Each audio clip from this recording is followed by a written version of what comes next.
I remembered to come talks here. amongst yourselves. What's that, Joe? I said I remembered to log on at the right time last week. I don't know why, but last month, I mean, for some reason or other, I thought it started at 7:30, so I missed like the first half hour, you know? It's like, don't ask me why I was, I'm getting Zoom burnout, I think, or Zoom confusion or something. Tell me about it. Yeah, we used to, with friends, we would get, almost, it seemed like every other week, hey, let's do a Zoom. And then now, shit, it's been a month. We're like, I don't want to do that again. Get tired of this. And I do it all the time at work. That too. Yeah, I can compound it with having to do it for work. Forget it. Right. Nothing. We're getting a Dave. call tonight. Hi, John. I'm not going to stay long, the only show and tell I have is that Discovery Scope that you lent me Okay. in the summer, which is working out nice for the planets and everything. Get down. But I did want to log in and wish everybody all the best for Christmas and the holiday season. Great, Dave. Thanks. Yeah, Same to you, Dave. Yeah, thanks, Rosemary. The only thing that I had at my disposal was a little tiny monoscope with a 10 power, I think it is. And but the feature on that monoscope, it has a little clip on with a small lens that's fit for the cell phone.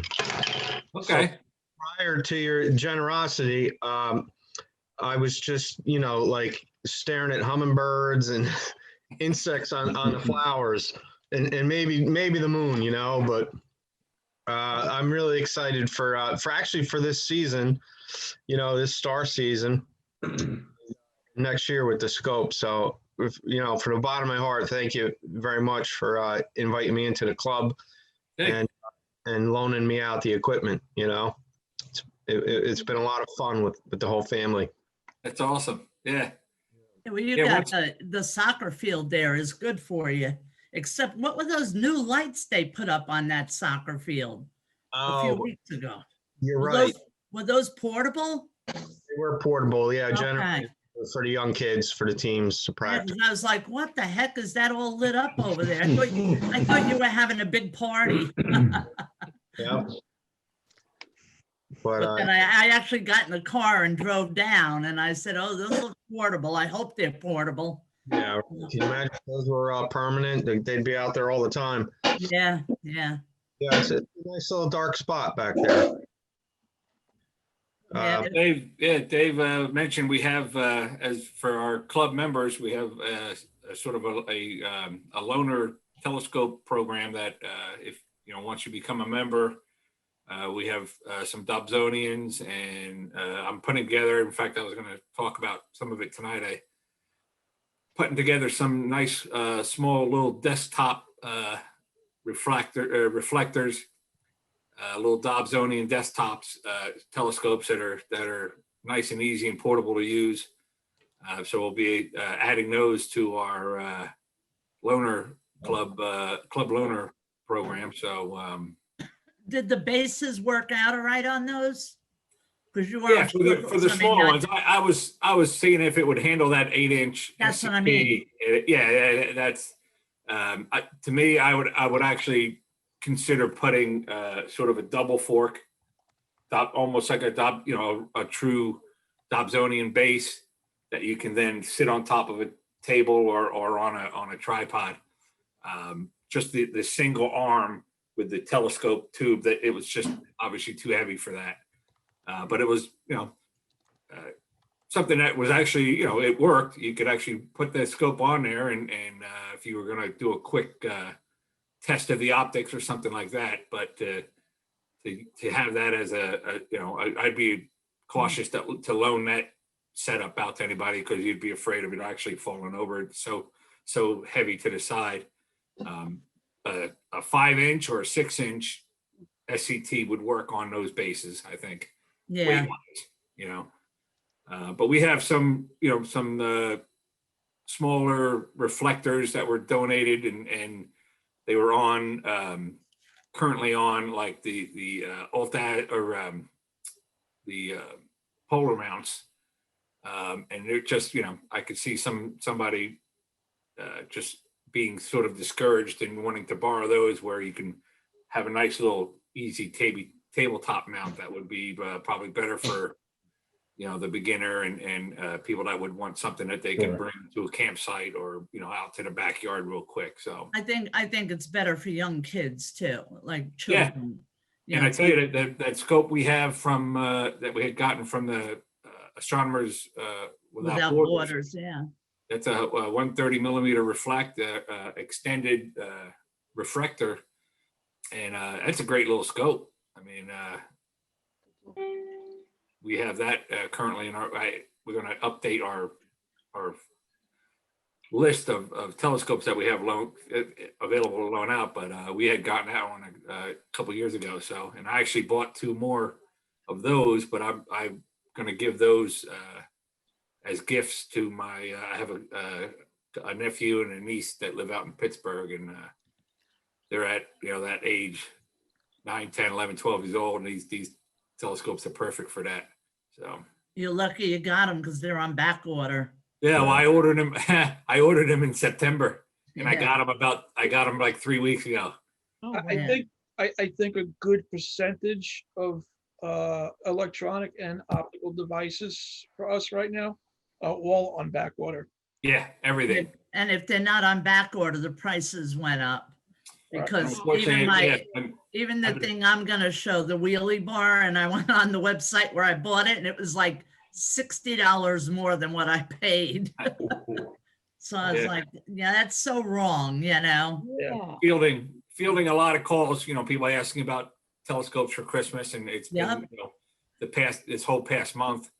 And I just I tell people, I said it's I could give you recommendations on what models to buy and what to look for, but I said if you're expecting it for Christmas, you definitely got to call the seller and make sure that they either have it ready to ship on in stock, or it's gonna arrive after Christmas. So, and I can't imagine, like I said, somebody and unfortunately what some of the sellers too will go, oh well, we have a substitute and it'll work just as well, and it's not.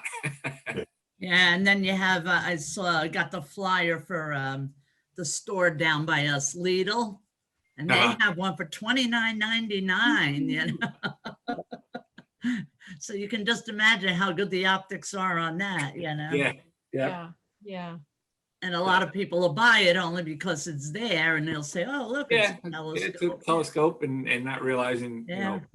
everything else you need to kind of go with it to actually use it. So, Yeah. all right, we'll get started here. We'll get to run through some of the stuff that pertaining to the club.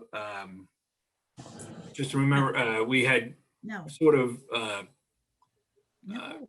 passed by collecting dues for this year because of everything going on and not being able to have meetings or star parties or anything like that. But we're going to start collecting our dues again next year.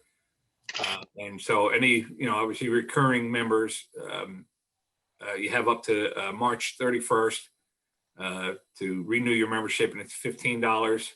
If you're a new member wanting to join, it's going to be a $20 membership due.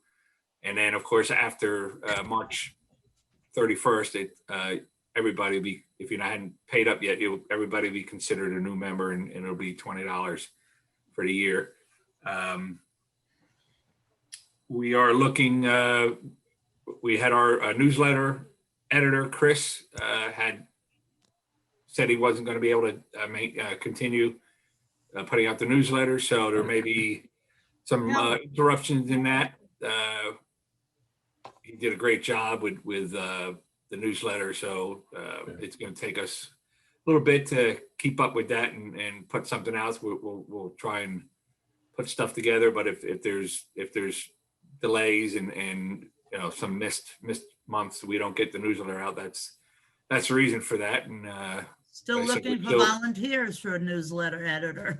for volunteers, anybody interested in putting together a newsletter for us, and you make it what you want it to be. It doesn't have to be as elaborate as past newsletters have been. We have some requirements, be able to put out some of our club information, and then it's up to the newsletter editor if he finds interesting articles and pictures, and even some of our club members will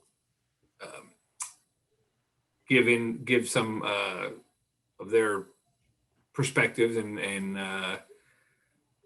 observing reports and things like that, and the newsletter editor would just combine that all together and put out a 3-page, 2-page, 1-page, whatever they see fit to do. So that's for next year. And just again, a clarification, anybody who paid dues for 2020, you don't owe dues for 2021. Yeah, we're going to carry them over. Because What happened to the things that got like waylaid at the school when the COVID thing hit? Because I remember I sent mine, my check is still outstanding from last March that I sent Okay. in. It may be, it may be in the mailbox at the college, That's Joe. what I sent to the mailbox, and I know Yeah. certainly officially with the school closed, would have been inaccessible, but is that still ever been retrieved or? At this point, I would probably put a stop on the check. It's been that many months. I would put a stop on the check. But Jim, when you picked up the mail that one time, were there any checks? No checks. Which would have included Joe's at that point, and there were no checks. Yeah. So It's not that big a deal. I mean, I'm not going to poorhouse over anything like that. But yeah, just I would suggest if Just leaves a hole in my check register. yeah, I would definitely, like Jim said, scratch that check, and if you want to write us another one. That's already in the mail. Okay, and you have the new yesterday, yeah. And you have the new you downloaded the new membership Yes, form. with the Rose address. Yes. Yeah. Okay. Because we're not gonna we just don't see us getting into the college, at least for the beginning of next year, probably, if it takes 3-4 months before things open up again for us to even get in there and get the mail. So yeah, there's the address is going to be instead of the college address, it's going to be sent to Roe, her home address directly, and that information is on our website when you download the membership application form. Right. And you can also find that on our Facebook page. There's some files, and one of the files is the membership application form, and it has the new address on that. So, all right, Ro, do we have any? Want to talk about some observing or? Yeah, well, I have a list here. First, we'll start with the Geminid meteor shower, which is this Sunday night into Monday, and of course, we're due for rain on Monday. But hopefully maybe it'll stay clear a little bit during the night on Sunday night. Sunday's supposed to be pretty good, so we can only hope. I've been looking every night when I would get up, and I haven't seen any. Somebody on the Facebook group said they saw one the other day, but I haven't seen anything. I know in Canada they caught that one fireball, but they're saying it's going to be good because we only have a new moon. It's almost a new moon. We won't have any moon For Monday. interfering. Yeah, but Monday's weather is what's going to hold us up. And then, of course, there's the great conjunction of Saturn and Jupiter on the winter solstice, which is December 21st. And if anybody's been looking at Saturn and Jupiter, even without a telescope, you see that they're getting closer and closer. And I think they said right now they're only 1.1 degree apart. Yeah, 1 degree, 5 minutes apart. At 5 o'clock. Wow. But the thing that's irking me is all of these things going around on the internet about the so-called, the Christmas star is back. The Christmas star is back. No, it's not the Christmas star. Yeah. It could have been what happened back then, but it's not. It's the Star of Bethlehem, as you know, I guess as it often does this time of year, has also been resurrected. Plus, it's going to be kind of low to be a star to lead anybody anywhere, But, it's the usual, but it's just the way it is. So, but otherwise, I don't know. Anybody else have anything that they want to talk about? Yeah, Ms. Phil, may I uh, interject here? Can you hear me? Yes. Yeah. Oh, okay. I suppose many of you have seen images of what this conjunction will look like on the 20th and 21st, especially through a telescope. But in case you haven't, there's an excellent pair of images which I have on my screen right here from Guy Otwell, who published the astronomical calendar for so many years. And if it's possible to show what I have on my screen right here, it's a very interesting combination of two images, one for the 20th and one for the 21st, showing the hours before the closest conjunction and a few hours afterward. Phil, you have to do your screen share. Screen share. Oh, hang on there. Remember doing that? What happened to my? No, you have to have it up on your computer and then you hit Alright. share. Share There's a screen. video on. I don't see his picture, just a token there right now. Yeah, he doesn't have a camera, so we don't see his face. Oh, there we go. Yeah. There you got it, Phil. Did Good it show job. up? Yep. Yeah. Got it. Yeah. Well, in case you haven't seen this this view is about 180 power through a telescope, 188 magnification through a telescope, and you can see the two planets are only about 12 or 13 Jupiter diameters apart, both on the 20th and the 21st, and it also shows the orientation of the moons. I'm not going to be able to set up my telescope unless I transport it somewhere. So I'm not going to get a chance to actually see this at this power, but I do have some big binoculars on a tripod, and hopefully it'll be quite a sight.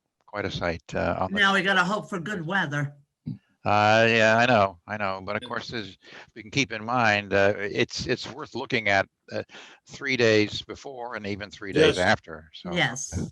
So you got like almost a 1 week span when they're going to be pretty close. So yeah, Yeah, I Yeah. think don't it's the not look, 21st. don't not look because you don't know if it's going to rain or not. So you got to take every advantage if you can within a few days. right. For the astrophotographers, that 21st though, that'll be a pretty interesting photograph to get the two planets in the field of view like Oh, that. yeah. Close. You'd be able That'll to be do neat. that up to 200 power. Yeah. They're Quite claiming interesting. that if you have a good set of binoculars, that you'll be able to see both in the same Right. field of view too. Well, I have a pair of 20 Oh yeah. by 70, and I'll be using that. So anyway, one thing I found interesting, if you can all see the diagram, I'm trying to figure out, looking at the 4 Jovian moons, and of course the equatorial cloud belts will be approximately parallel to the axis of those 4 moons. Does my mouse arrow show up on your screen? Yes. Yes. Yes. Okay, you see that? That Yeah. suggests, of course, the plane of the solar system right there. Since The Jupiter's ecliptic, more or inclination less. is only a couple of degrees. But now look at Saturn. It's quite different. It's quite a different tilt. Yeah. Well, that's why we can see so well now to them. because of the tilt. Yeah. And I suppose that clearly shows very nicely the different axial inclination of the two planets from vertical.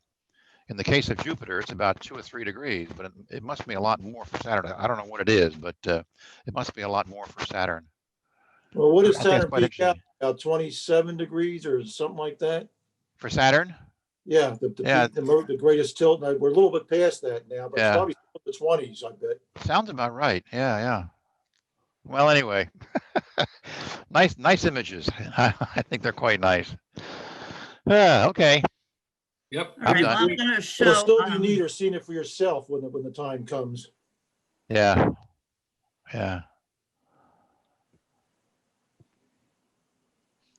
Okay, Ro, you were going to show something? Yeah, I'm going to just show a little 3-minute video. Oh, okay. What's up for December? A meteor shower, an extraordinary close meetup between Jupiter and Saturn, and the winter solstice. December brings one of the most reliable annual meteor showers and one of the best in 2020, the Geminids.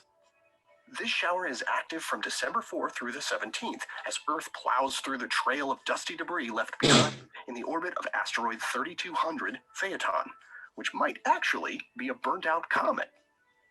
The Geminids produce a good number of meteors most years, but they're made even better this year as the shower's peak coincides with a nearly new moon, thus making for darker skies, with no moonlight to interfere with the fainter meteors. The Geminids peak overnight on December 13th into the morning of the 14th, with some meteor activity visible in the days before and after. Viewing is good all night for the Northern Hemisphere, with activity peaking around 2 a.m. local time, and after midnight for viewers in the Southern Hemisphere. For the best viewing, find a safe location away from bright city lights. Lie flat on the ground with your feet pointing south and look up. Meteors can appear in any part of the sky, though they'll appear to radiate from near the constellation Gemini. So here's wishing you clear skies to catch some shooting stars. Jupiter and Saturn have been traveling across the sky together all year, but this month, get ready for them to really put on a show. Over the first 3 weeks of December, watch each evening as the two planets get closer in the sky than they've appeared in 2 decades. Look for them low in the southwest in the hour after sunset. And on December 21st, the two giant planets will appear just 1/10 of a degree apart. That's about the thickness of a dime held at arm's length. This means the two planets and their moons will be visible in the same field of view through binoculars or a small telescope. In fact, Saturn will appear as close to Jupiter as some of Jupiter's moons. This event is called a Great Conjunction. These occur every 20 years this century as the orbits of Earth, Jupiter, and Saturn periodically align, making these two outer planets appear close together in our nighttime sky. Even so, this is the greatest Great Conjunction between Jupiter and Saturn for the next 60 years, with the two planets not appearing this close in the sky until 2080. The 21st is also the date of the December solstice, which is the winter solstice in the Northern Hemisphere and the summer solstice in the Southern Hemisphere. On the December solstice, the sun reaches its southernmost position in the sky, no matter where on Earth you happen to be. In the Northern Hemisphere, the sun travels its shortest path across the sky all day. Sun's changing height in the sky throughout the year is caused by Earth's tilt as it orbits our local star. The tilt causes the amount of sunlight each hemisphere receives to go up and down in the annual cycle of the seasons. Here are the phases of the moon for December. You can catch up on all of NASA's missions to explore the solar system and beyond at nasa.gov. I'm Preston Dykes from NASA's Jet Propulsion Laboratory, and that's what's up for this month. I guess I'm gonna stop it. Very nice. Yeah. It was just a little quickie, you know, for people to see, you know, what was going on there. So who's going to be first for show and tell? All right, being that I'm up, I'll do it. All right, I bought myself a little toy. I got the JMI wheelie bar. Let me get the picture up for you. And you can see what that is. Let's see. Come on. I just have to switch screens. All right. So this is what it actually looks like for those of you who don't know what it is. Is everybody able to see that or no? I don't. No. All right, then let me get in there. Hold on. I forgot to hit share screen. Sorry. Okay, there it is. There we go. All right, so over here, these 3 holes is where the ends of the tripods go. This isn't really a good picture because it's not showing the lock things that are on here. There's stabilizer screws that are there. The wheels lock. This adjusts for whatever tripod you have. Let me show you what it looks like. I'm going to show you a little video. And that's just so that I don't have to lift my telescope and bring it outside. I could just roll it out of my garage. Oh. So I leave it set up on there and then roll it out as I want to observe. It's something that I had thought about getting for quite a while.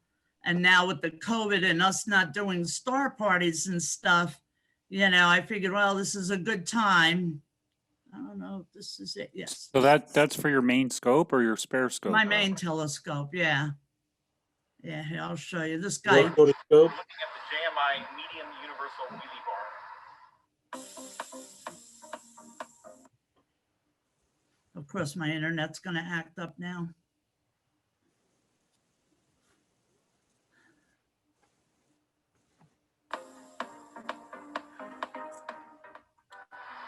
The medium universal wheelie bar is a welded steel dolly with adjustable leg sections and pockets for the tripod, the telescope. The medium universal is suitable for small to medium-sized telescopes. So it creates a rolling dolly, and then you've got stabilizer screws that you can screw down to stabilize the telescope. This is the medium universal wheelie bar with the 5-inch wheel option. The 5-inch casters are polyurethane, so they're much smoother, and they have a locking mechanism to lock them in place. And this is the medium universal wheelie bar with the 10-inch. It's just a big one. System. This will let you easily move across dirt or grass.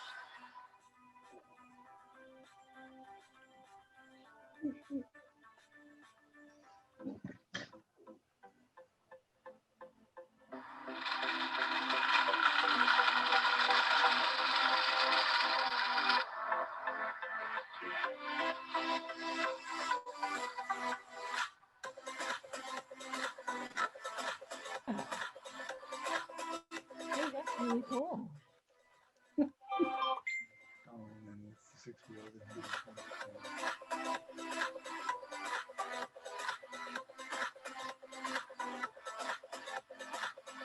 Can you get it on the sidewalk or? Pause. Pause. Okay. So anyhow, I didn't need the one with the big wheels. I mean, that was more if you had an uneven driveway or like he showed going over a little lip. My garage just, I just bring it right out onto the driveway. So he advised that I just get the regular one, and it does have the locks on the wheels and the screws and everything. So, you know, hopefully I'll get some good use out of it. Unfortunately, right after I got it, the cold weather came in. So every night I'm like, oh, I don't know if I want to go out. So Have you tried, how's it when trying to level the base? I haven't tried it yet. I haven't tried. I've got it on there. I haven't tried it. As far as wherever I put it on my driveway, of course, the driveway is not perfectly level. So that's the only thing I want to figure out. I was talking to John about it, is those screws, the stabilizer screws on the bottom. But, you know, also with the LX200, you have to level it. So, you know, I'm going to have to play around with that. I'm waiting for more of a mild night. Weren't those stabilizers? Yeah, bro. One of the things I could see is the. Go ahead. Go ahead, Matt. Oh, yeah. Well, as you lift or adjust legs, wouldn't that open the base up? So then you might have to adjust the middle to spread. Well, I already have the legs spread and I have it leveled on the thing, Yeah. but it's a matter of when I roll it out. Yeah, but Yeah, but it had what, like, would you say were they like 6 inches long? Those No, lock bolts? they're a good 10 inches long. 10 inches long. So that And they would have the allow rubber you to bottom. Leveling legs. lift up and level it that way, not only just lock it. Oh, With yeah. a roll, you would actually be able to lift it enough to even lift one of the tires off the ground. Oh, yeah, like with the threaded stabilizer, you're saying. Right, Yeah. right. That's why I was wondering how that worked out.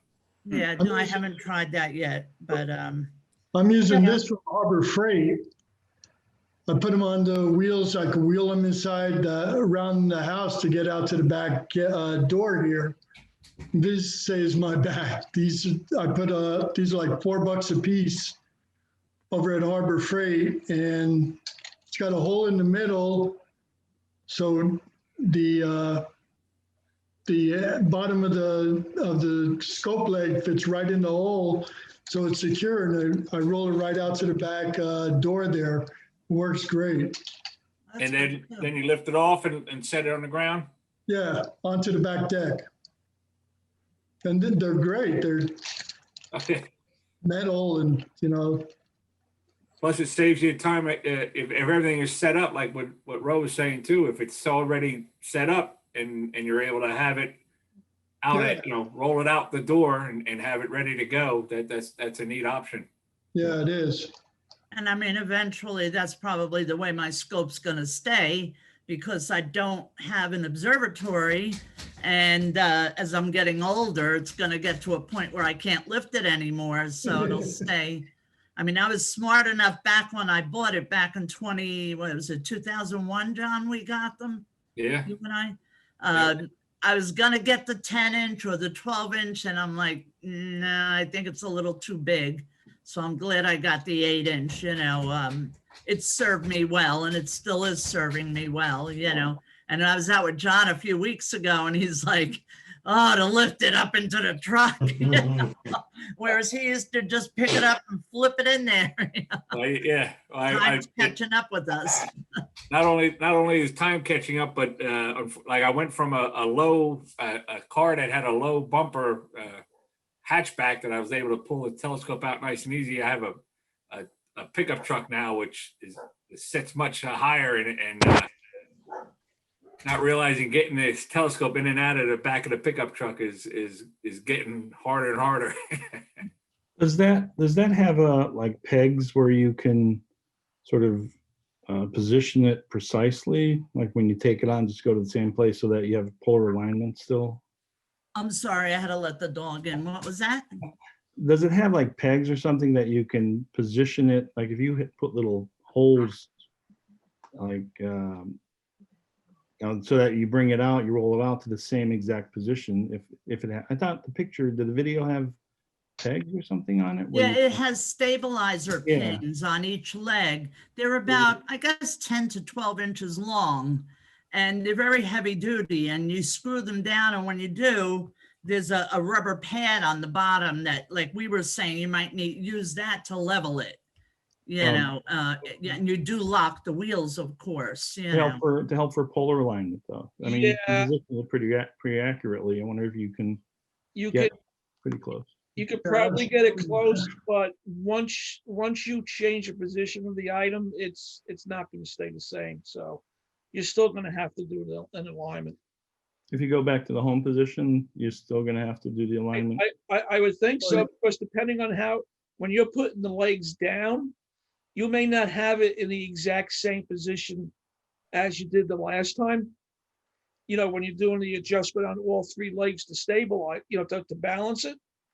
It may be like a half turn more on one side and a half turn less on the other. I thought it was sort of fixed, and then if you rolled it out to the position, if it had some kind of stabilizers there, so that you're in the same spot. Yeah, you'll be in the same spot, but I don't think it's going to be an exact. Yeah, I would think it would be very difficult to move a scope and then maintain an alignment. But the pegs do help you doing that alignment at that time as far as leveling and moving. But yeah, it would be pretty amazing to align a scope, put it back in the shed or garage, bring it back out, and try to put it on the same spot and try to capture that alignment again. It would definitely always take a new alignment, setting up and making those adjustments. I mean, anybody who has ever seen me set up my tripod when I'm leveling it, just like he's saying, you pull up the one leg, then you pull up the other leg, then you got to go back to that leg and go to this leg because it keeps setting it off, Well, my telescope, I'm going to the same spot every day. I put a Sharpie on the wood, so I'm not taking it apart and putting it together. But what I do is I'll put it down. I know the elevation's always going to be the same, so all I have to do is just fine adjust the knobs for left and right. For polar alignment. It's perfect. So it does help for doing the alignment, but it's not perfect, but it makes it a little faster for you to get aligned. Yeah. Well, that's my toy. So I just got to get used to using it now. I'll let you guys get the weather to get warmer. Yeah, and if the clouds stop rolling in every once in a while, like it'll be clear all day and then at night, you know, with the temperature change, when it's like today, where it was what, 57 degrees, and then tonight's going to 20, you know, you get the dew and you know. Well, that heavy frost this morning. Yeah, yeah. So, what was I gonna say? Lucy, you want to go next? Luce? Sure. All right. So I have a bunch of space Lego sets, so I did 2 of them.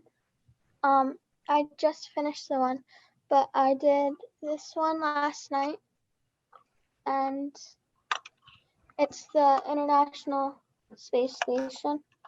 That's cool. Is that Legos? Yeah. And then there was a little ship. And then the second one I did was Women in Space. So there's Nancy G. Roman,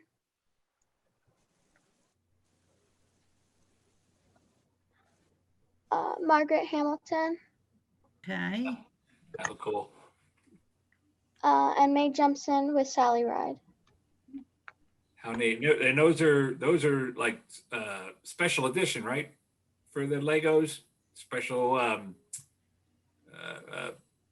kits that you have. Yeah, that's cool. I've seen them advertised. I would go with the like the 8-inch action figure. That's more my I do have one sort of like that. I have a ring. yeah. I was never a big Lego fan, but give me an action figure astronaut all day long. Let's just say a G.I. Joe. In fact, I remember seeing the G.I. Joe Mercury space capsule actually in movies as regular display items on shelves. As a prop, yeah. Yeah. Yeah. I actually had I have one. It's on display at the college, but unfortunately nobody's been in there this year to see Oh, it. that's right. Yeah. hostage. Yeah. I had the G.I. Joe and the capsule, and it was commemorating the 50th anniversary of the Apollo landing. Right. But unfortunately, it's in the display case over there that nobody's got to see it. Well, Lucy, those are pretty impressive Lego sets, and I'm really impressed that they're showing Women in Space. Yeah. How long? Pretty good. How long does it take to put something like that together, Luce? This one took about 2 hours. And then these ones usually, it took about an hour to 45 minutes. Wow. It's a lot of work. How cool. Now you don't take them apart again, do you? You're gonna put them in Sometimes I do, like I just did Christmas one, so I do like a lot of Lego sets. I usually take all of them apart, but I've been keeping a lot of them together. Like I made a whole chess set one time, like in 3 hours, and my hands are killing me, but I haven't taken that apart because I did that after school one day because we were doing virtual school, so I had to do something, and I did this huge thing that's been sitting in my room for like 2 years. So I finally was able to do it, and it took me 3 hours, and that's like the only one that I have not taken apart yet. Have you ever considered gluing the parts so that they will never come apart again? Well, I can't do that because usually I mess up somehow in the steps before, so I just have to take apart. I remember helping my nephew with some Legos, and once they get a certain size lengthwise, you go to pick it up and move it, and it all comes, half of it comes apart, and 4 or 5 blocks go. And I said, well, if he's going to play with it and wants to play with it, we might want to use some glue. Yeah, this kept coming off of the base at the bottom. Yeah, but that's a commitment. You want to make sure you have it right before you glue it, because I don't think you'll ever get it apart after that. Good job, Lucy. Very cool. Yeah. Okay. Has anyone ever? Sorry. Go ahead. Has anyone ever subscribed to that Space and Beyond box? I see the ads in the magazines for that. Quarterly, a space-related box. It's a Please subscription. don't tell Jim. Jim, mute your. I Yes, actually, you buy any more stuff. I've actually looked at it, but I considered a lot of the material is available online. So that's actually one of the items I refrained from. Okay. Yeah, I've seen them, but I don't know what it contains or what the different parts would be. So That's I like, can't- Is it actual like toys, or is it just articles and stuff that you could find online? I never saw it, so I don't know what. It's going to be articles in like booklets, pamphlets, and you'll get a like an item, to like display. Sometimes it's like a little statue. Another red light. maybe like a cup. Yeah, they have a red light, Yeah, something, it's 45 quarterly, I believe, something. right. But the one I've had my eye on for a while is actually where it'll take maybe about a year to get all the parts, and you can actually build your own orrery for it. But now I got my son's cat over here, and that like kind of killed the whole idea altogether. Yeah, we call her the wrecking ball, so that's it. That ain't gonna happen.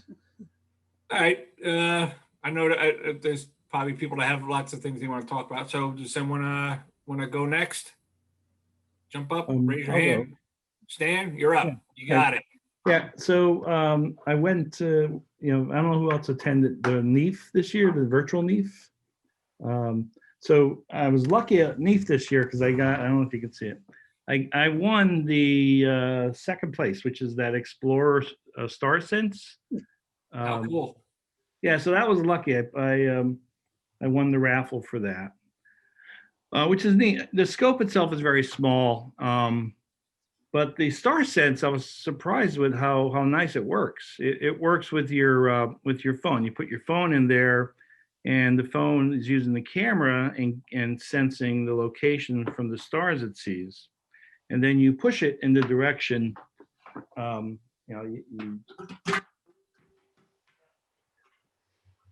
You just push it. It tells you on the scope. Here's the actual device you hook your phone up to. And so when you get it centered, then you're just looking there and it's right there. It works really well. The Star Sense works really well.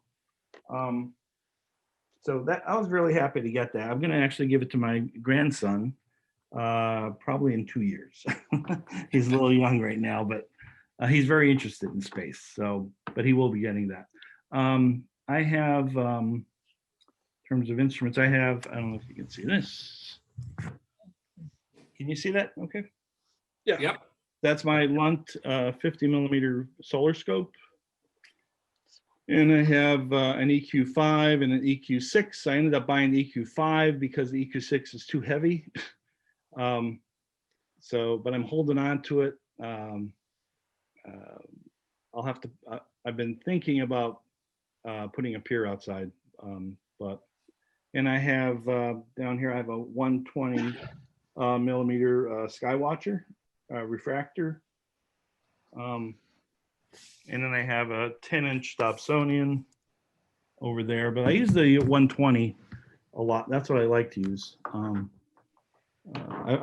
bought that scope up in NEAF also. I like going to NEAF. NEAF is fun. So I missed it this year. We had a lot of us like going there, but this year we got That was locked out.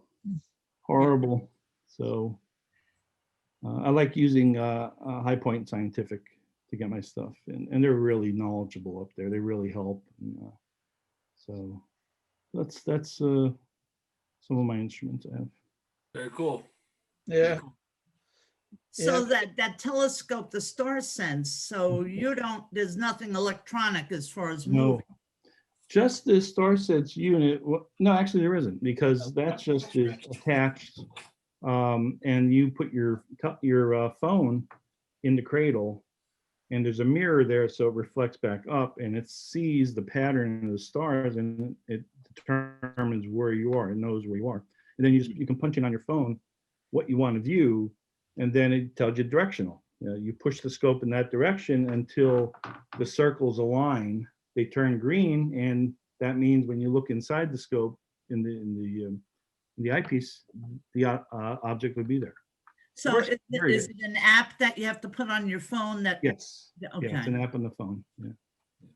Yeah, I It's a really great like it. idea. I wish the scope was bigger, but it's a good starter scope. It's about $350 or so. I mean, it's really good for a starter. It's great. With that, Star Sense is wonderful. I don't have any. I'm thinking of buying the Pole Master. I don't know if anyone uses that. What is it? A Pole Master, which is like on the EQ mounts. It's a camera that fits into. There's a hole really on the base or the stem of that mount, and you screw this in, or you don't screw it in, you just mount it on there, and it looks at the North Star, and it connects to your mount, and it'll align very precisely to the North Star in the appropriate position. So I was thinking of picking that up. I was curious if anybody uses that. I used to use it, although my new mount, which I guess I might be showing next, it has the iOptron iPolar in it, which I'm kind of comparing it to. Right now, I kind of like the iPolar more, but I'm not sure about how accurate it is. I've only used it once, so and I haven't done any long exposures with the mount yet, so I need to do some testing. So you like the Pole Master? It gave you good results. Yeah, yeah, I like the Pole Master. Just the one thing that I like about the iPolar, which is a little better, is because it's screwed directly into the mount permanently. Like it's always inside the mount. You never take it off the mount. You every time you use it, you don't have to refine the axis of rotation. Right. For reference for everybody, this is what Stan and Sam are talking about. And that's a polar electronic polar finding scope that helps you align the equatorial mounts. Yes. Yeah. Yeah. And for the record, the prior niece is when Sam and I both went shopping and got these. And that was when one of the hurricanes came or something? Yeah, I think so. When you both bought stuff together. Oh, that was Very very cool. good, Stan. Thank you. Yeah. It's Phil talking. I've used a polar alignment scope for many years now in the two Losmandy, Scott Losmandy mounts that I've used, and they work very well. I wouldn't be without them. If I take about 5 minutes, I can get a very good alignment. If I take about 10 minutes and work on it, I can get an alignment that is so precise that an object will stay centered in the field for hours, literally hours, and not move a single bit toward the edge of the field. So I'm a big fan of polar alignment scopes. I think they're great. Well, I use a ATIC Infinity camera, the video camera.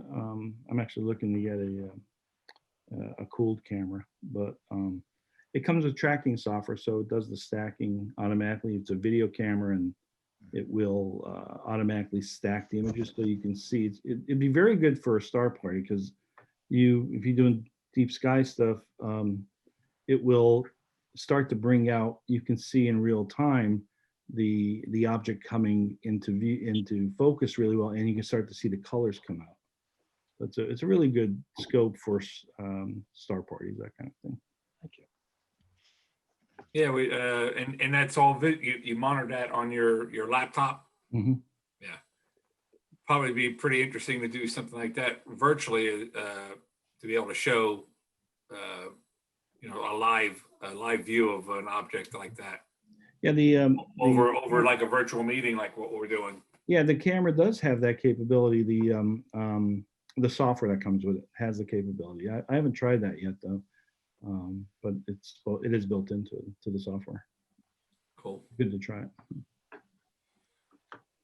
Okay. Anybody else next would like to speak up? I guess I'll go next. There you go. You got it, Sam. Let me just get my chair out of the way.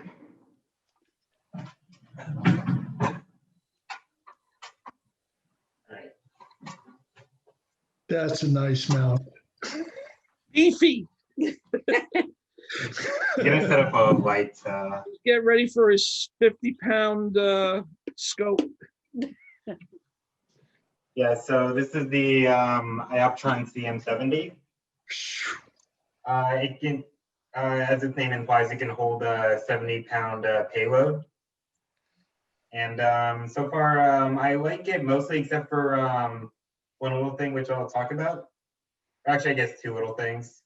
I guess one of them is that you have to use an Allen key to do the polar alignment and to attach it to the mount or to the tri pier. But it actually has a little compartment here which holds the Allen key magnetically, so that's nice to have. I guess the other thing that I didn't like about it is the first night that I used it, my telescope actually ended up falling out of the dovetail plate, and I luckily I caught it before it hit the ground. But that's because it uses these much smaller. You probably can't see them. Let me see if I can move it a little closer. Can you see the knobs at all? Yes. Yeah. So these little metal knobs, especially when it gets cold out, these get pretty slippery, and you can't adjust it too well. I mean, you can't grip them too well, so I couldn't tighten it enough when I was balancing the mount. So I guess the lesson that I learned is I should use the Allen key to tighten this instead of using my hands. But otherwise, tracking is phenomenal. Compared to my old mount, it's probably at least 3 times better with what little 5-minute polar alignment that I did. And just for a little bit of techno talk, the tracking accuracy without guiding was pretty much rock solid. Like I did like a 10-minute test exposure. The stars did drift a little bit, but barely, and that's the most impressive result I've ever gotten without guiding. With guiding, there were errors of ±1 arcsecond, which is better than anything I've ever gotten before. So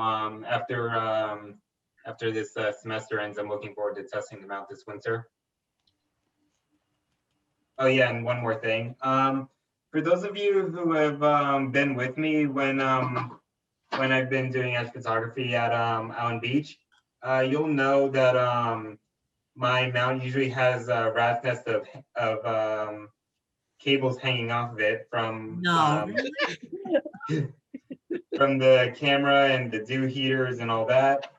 Hopefully that might not be the case anymore, because on the back of the mount, let me adjust the altitude setting. Wanted to see the mount better. If everybody put this on speaker view, you go up in the right-hand corner and hit speaker view, and then you'll only see Sam and you can see the mount better. I gotta say, Sam, it's gonna be sad to see the rat nest go away. You always held that in pride, I think, sometimes. Don't worry, my cable bags will still be a rat's nest. At least all of that. We'll find something else to tease him about. That was the thing. He'd come out of the back of the car with his bag full of whatever 10, 15 wires, all just and I go, boy, try to figure that out. Right. Yeah. Didn't we have to rescue him from the cables one time? Yeah, there was one time he had the bag out and he couldn't find something. He was like dumping them out. It was crazy how much stuff is in there. Okay, give me a minute.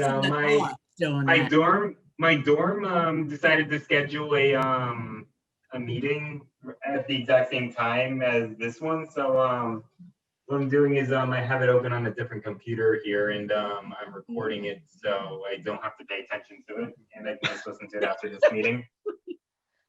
That's actually how I've been doing all my classes. I just record the meeting and I get back to it when I want to. Okay, but anyway, as you can see, it has a bunch of ports here. So these are for power, USB pass-through, and for the hand controller. And there's another power and a USB port here. This USB port controls both the iPolar The iPolar alignment scope, and it connects to these three USB ports at the top here. This the bottom power plug, it powers both the mount and these two ports, and then this power port controls, or is connected to this port here.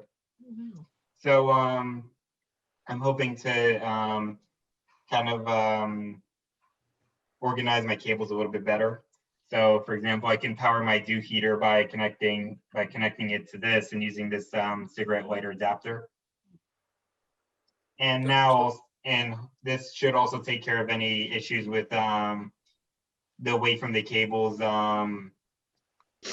making tracking less accurate, or if I'm changing where the mount is pointing, I don't have to worry about the cables getting tangled and have to adjust them as the mount is slewing.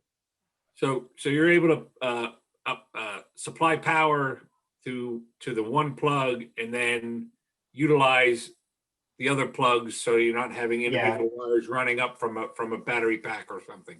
Yeah, so there's these two plugs here, which plug into this bottom one. This one would probably be or these two would have these for accessories which don't require as much power. And then I can use this third one here, which connects to here for something that requires more power, like maybe cooling the camera, for example. Or I could attach to this, I could attach something like a Pegasus power box to split that even further. Let's see. Right, so I guess I'll show you the iPolar. That's what's called, that's what they call a center balance mount, correct? Yep. The way it's designed. Yeah. It's 10 pounds lighter than my old mount, but it can hold 30 pounds more payload. He's setting himself for a bigger scope. Well, I'm actually looking into the Ioptron, the CEM 120, Dang. which will hold has a capacity of 110 pounds of optical tube equipment. Wow. Wait, why would they name it the 120 if it can only hold 110? What's that? Why would they name it the 120 if they could only hold 110? Well, 115 is the actual. Okay. They just rounded it to the closest 10. You would think right. They would call it the 110, right? Yeah. Or the 115. Okay, so in here is the iPolar. Again, it connects to that USB port on the back of this access. The only thing I don't like about this is because it's permanently in there, it doesn't give you the option to have a visual polar scope, which I missed a little bit, but I guess I'm mostly fine with it. Sorry, the other meeting just started for my dorm.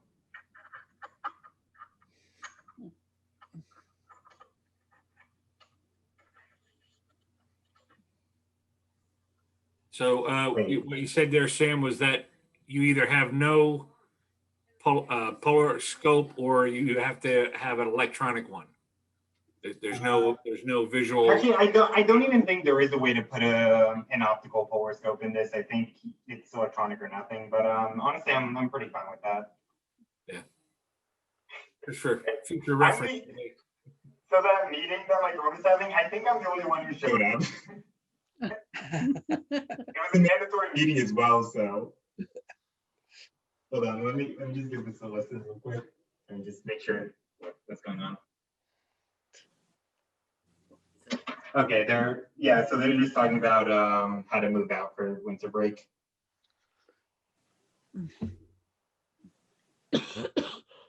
Right. I guess another thing is it's much I guess it's much smoother than my other mount. Like you can see with just the counterweight bar on, it's perfectly balanced, and like any little tap will cause it to move. So it's very well I suppose lubricated. Where my other mount, I could push, if I try to push it this hard, it probably wouldn't move if I unlocked it. How do you like the clutches for locking it in? Are do they work well?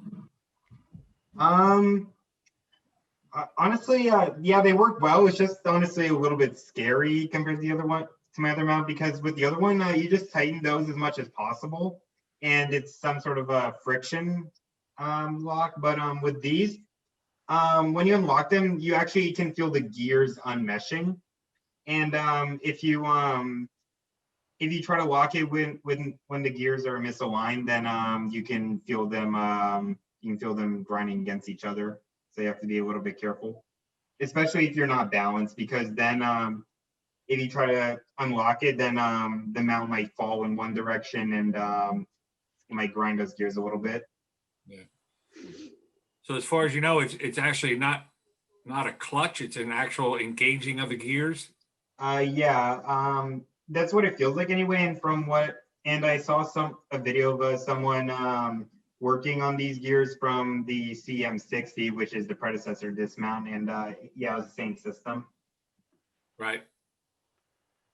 So you feel that it's either fully engaged or fully unengaged. Yeah. Yeah. So yeah, you definitely want to make sure that it's balanced, because if it comes unengaged, it's gonna take off on you.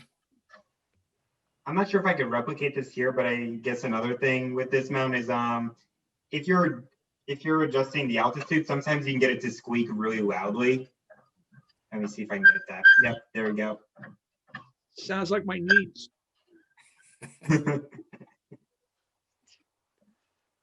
You know, if that's sometimes you'll get that when you have a steel screw or a steel bolt going in through an aluminum housing. As far as I can tell, that's caused by the gears that adjust the altitude. So there's like a worm gear that's attached to this screw. Let me see if I can move the counter bar out of the way. So this little knob here, it adjusts the altitude. This is attached to a worm gear, which is attached to another gear that adjusts the altitude. Then yeah, then it sounds like you got a really dry gear there. Yeah, as far as I can tell, there's let me see. Yeah, I'm touching it and like there's no grease on it. There's nothing. So maybe I should put some on there. Make sure you use a cold weather grease. Yeah. At the very least, that gear it's not it controls tracking or anything or guiding. So even if even if I mess it up, it's not going to make a huge difference just for polar alignment. Sure. All right, I guess that's about it. Very cool. And I guess I can show the entire thing.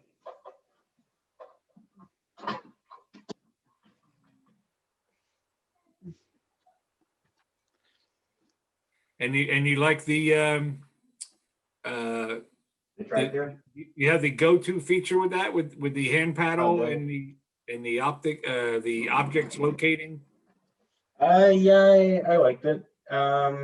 I didn't get to use it too much though. I've only used it for one night because with school I haven't had too much time to do astronomy. I'm gonna do a lot more testing once winter break starts. Although, oh yeah, I forgot. I also like the heated hand controller to stop the display from getting really slow. The night I used it, I think it was about 22 degrees Fahrenheit. And there was snow forming and everything. Nice. It's also you had that talked about that tonight, because like I said, I'm looking into the iOptron base, similar, you know, the 120. So I'll be maybe picking your brain from here until I decide to make a purchase. All right. I've got some time. They're telling me that they're not available. They won't be in stock available till the beginning of next year. So yeah, with this mount, I ordered it in early August and I got it in late September. Okay, So about 2 months. nice. All right, anybody else want to step up or any other questions for Sam? And if not, you can. Sam, I thought that you Yeah. were using the ASI Air for a while. Yeah, I still am. Yeah, I guess I'll go. Here's my Right. ASI Air. All right, I have that one for my AVX mount. All right. And then I have the version 1 for my 8-inch mount for my old advanced GT mount. Now I've been doing astrophotography since I got my 8SCs.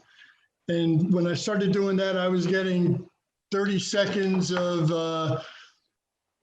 wiggle-free stars before they, and I thought that was the cat's meow. I have a phone, a camera, Canon camera that's sitting on the AVX back here. And and luckily it had remote wireless Wi-Fi on it. So I was doing everything from my cell phone or my iPad. But now that I have the AVX, I put the Newtonian, it came with the Newtonian, I bought it used for a great price. And I never was able to do the guiding until last week. So over the course of my time, up to last year, I was doing up to 60 seconds. And then up until a week ago, I was doing up to 90 seconds. But now I'm doing 3 to 5 minutes with the AVX, and it's so much better. Let me show you the interface. I'm going to take control. Hopefully I know how to do this. Hold on.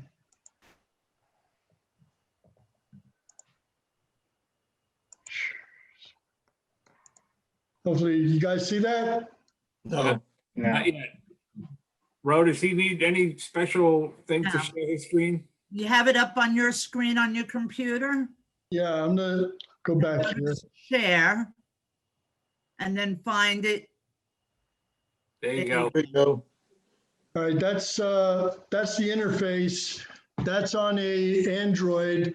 The ASI works with Android or iOS for Apple, cell phones it'll work with, the Apple cell phone, the Android cell phone. And this is a cheap little tablet that I picked up. This thing will do polar alignment. It'll do guiding. Here's the guiding. You see my mouse? Yes. Yes. That's the guiding tab. This is the display for the guiding. This selects with telescope. It'll do filter wheel.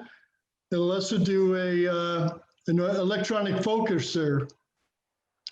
So yeah, the thing's pretty good. It's a pretty good package, I think. Let me see my next picture. Hold on, let me see. So it's more than just. Yeah, I've never really looked into those. I know Jim and Sam have used them. So it's more than just a power supply. It's a control module. It actually controls the telescope. It's That's a correct. small computer. It has a Raspberry Pi in it. Okay. So it works out pretty good. All right, let me get back to figure out how to. So once you're set up and once you're using I'm sorry, what's the ABS or ASI Air. ASI Air. Once you're using the ASI Air, it takes control. You're not using the hand paddle anymore. You're able to select objects and Correct. and track and do all that. That's my daughter-in-law, my grandson. I was gonna say here we're going through some holiday. Harry, let me get out of there. Hey, that was the first time I ever did that. Yeah. No, it's like I said. I thought for some reason I thought perhaps it was just like what Sam was talking about. It was a cord controlling. Oh, no, that's not what I was It talking goes about. right to the bottom of the hand controller, and you don't even use the hand control. Let me tell you my setup, all right? Sure. I do polar alignment first. This thing will also do polar alignment, but I use the optical polar alignment with the polar scope. This thing for the AVX, I picked it up for $8. There's a guy that sells them on Cloudy Night on the website, Cloudy Nights, whatever. Yep. And this little light, you shine a little light on here, and it'll automatically light the polar line, because for some reason Celestrons didn't do their polar alignment with the illuminator, but this lights up the display for me to do polar alignment, right? That takes 5 minutes, all right, because I wheel it out, I put it in the 3 holes that I do my Sharpie for the tripod. I never have to adjust that. The elevation's always assigned. All I have to do is just the 2 little, this way. Then so once that's done, I do 1 star alignment on the control panel. 1 star, that's all I need. After that, I can I turn on the ASI Air, all right? I can either I connect through Wi-Fi on the tablet to the ASI Air, all right? I can use the ASI Air, or I can use Sky Safari. Sky Safari is a great program. You pick a point, it'll go right to it, and the plate solves. It goes right. It's so easy. This is the best thing I've ever had for in my 3 years in astronomy. It's the best thing since sliced bread for me. And I've been putting up my astrophotography on the Facebook page. Last night I did the Orion Nebula. It came out great, but I didn't put that one up on the Facebook page yet for the Astra. But that's all I'm here. I'm enjoying it. It's working out great. I don't even have to put an eyepiece on the Newtonian. Just leave the camera on all the time. It's focused. I have the electronic focuser, but I lock in the focus, and it's been like that for 2 weeks. Focus is dead nuts. So awesome. Working. Yeah. Hey, Ron, the camera on the Newt, is that a modified camera? No, unmodified. I have this thing will only work with the ZWO cameras and Canon and Nikons. Most of them. It doesn't do the new Canon R camera format. And I know they're working on doing the new Sony cameras, but this will do What are you doing? live feeds, so you could, for star parties, you could do, show pictures of what you're looking. It'll stack by itself. You tell it to stack, and it'll take pictures and stack as it goes. It's it's to cast me out to me. Yeah. All right, Rich is a good information to know, especially if we look more and more into doing like virtual star parties. Like some members like trying to do it from their houses, to share it out to everybody. And it's great because I go up, I set up, I pick what I'm going to look at, what I'm going to record for the night. I set it up, I go inside, I watch the football game. It was great. 3 hours later, I'll decide, well, do I want to process it now or what? Well, that's all. That all depends on where you live too. There's an astrophotographer out there. He's actually pretty known, at least out in the Midwest. Person by the name of Tom Pickett, and he had like a really nice monster setup in his yard.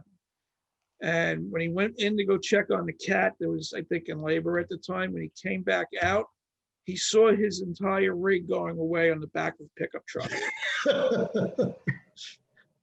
Well, this is only going to my back porch, so. Okay. Oh. Somebody stole. All right.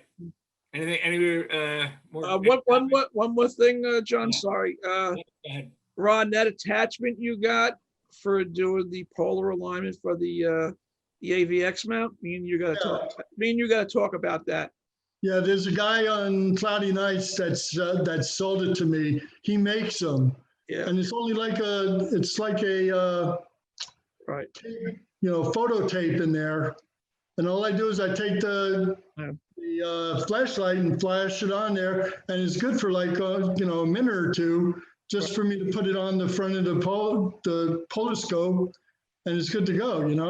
Right. Works So, great. bro, it'll be maybe just like a drizzle event, if I get that. So Ron, what is that actually doing? Is it creating a star, like a No. See, the AVX and the advanced GT, the ASGT mounts don't have illuminated. Okay. So you have the display, the drawing inside for the. It turns the polar scope into an illuminated scope. Right. Okay. Works out pretty good.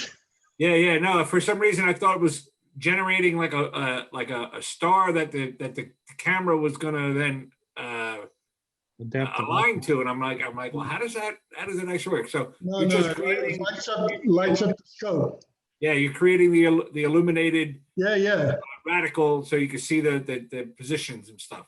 Yeah, this thing is great. Yeah. I'm definitely gonna look at that. Awesome. Okay. All right, who'd like to go next? And got some stuff to talk about, some show and tell here tonight. Things are going great, guys. This is pretty fun. Anybody got anything before I go? Your turn. Go up, Jim. Okay. I'm gonna go bring up my my slide deck. Just a preference. We know Jim likes to buy stuff, so this could anybody need a bathroom break or go grab a snack? Yeah. Yeah, give me a minute. I'm gonna go grab a water bottle.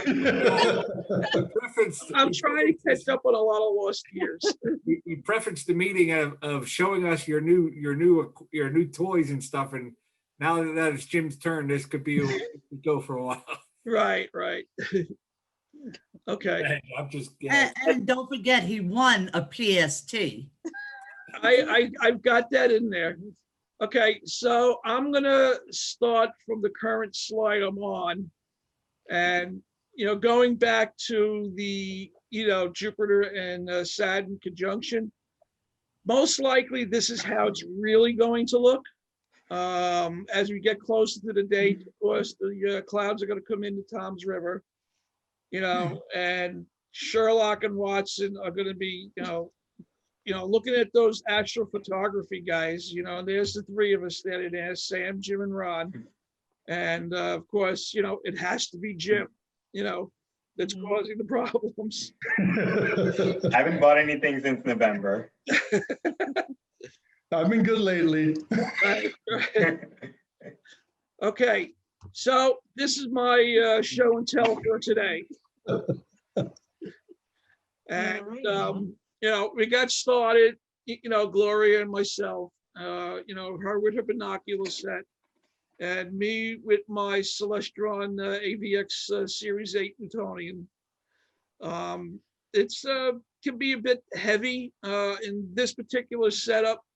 It's got the homemade Wilcox ring on it, so I can actually spin the scope around in case the eyepiece ends up in an odd place.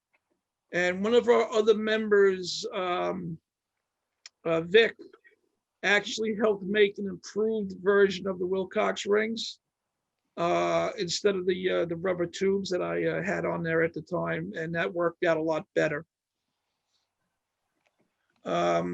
The binoculars that Gloria uses are the Celestrons 25 by 70. They're pretty inexpensive binoculars, and they do have a good viewing on them. So I would definitely recommend them to anybody who's interested in, starting with the binoculars. I then moved on to the LX65, which I had purchased on sale from NEAF from 2 years ago. And I use this extensively now with the star parties. I had a pretty good gimmick going with the kids, with the scope and the camera, with the other telescope or camera lens on there, having them to take pictures. And I use this setup for doing the Mercury transit.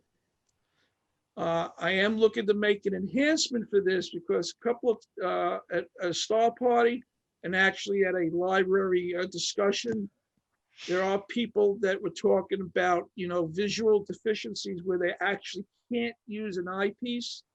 Now, me, being as anxious as I am, as though I found a solution and I did it, not realizing I have the camera solution there for those individuals, to look at the same object, through the back end of the camera.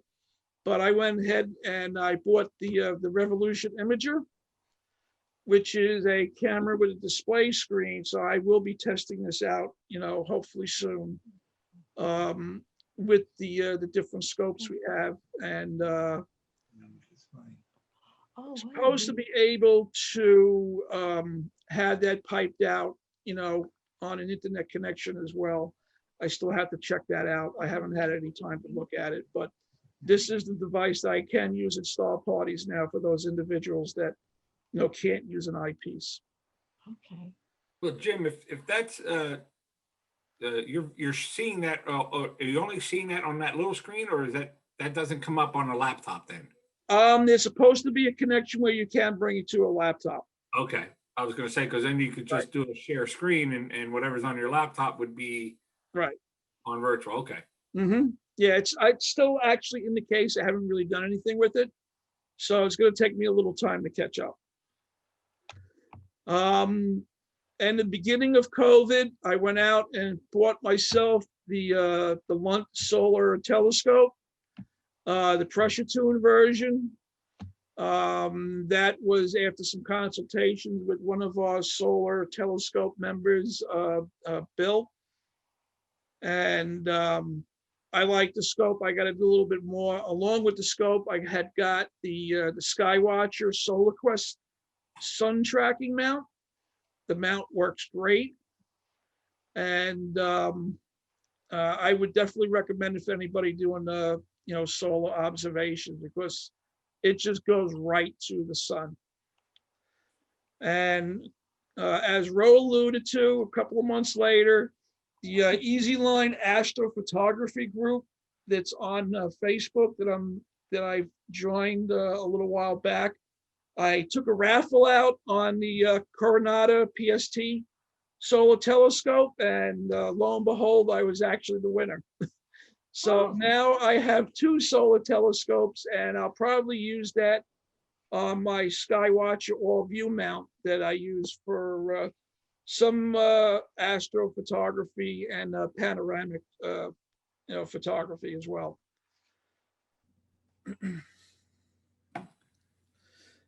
And of course, everybody knows the thing I use the most is the iOptron SkyGuider Pro mount with my camera setup. The iOptron actually has an upgrade now where you can have the pole master actually built into it. So that device has been upgraded. It does have the polar alignment device in there now that actually does light up. Much better than what the Celestron did, which is why I was so interested in what Ron had shown with his. Unfortunately for us right now in these times, these are really the only pictures I was able to get in 2020. For myself with COVID, with some medical issues, I got to be a little extra careful what I do. So this is what I've been able to do so far. And I do owe everybody those Adirondack time-lapse videos. I still have to work on them. And back in February again with my camera set up. Gloria and Ro and myself went to Wallops to try to get to see the Antares rocket take off. Unfortunately, at that time, the mission was scrubbed, but all in all, I still had a great time, and I definitely want to do it again. Okay.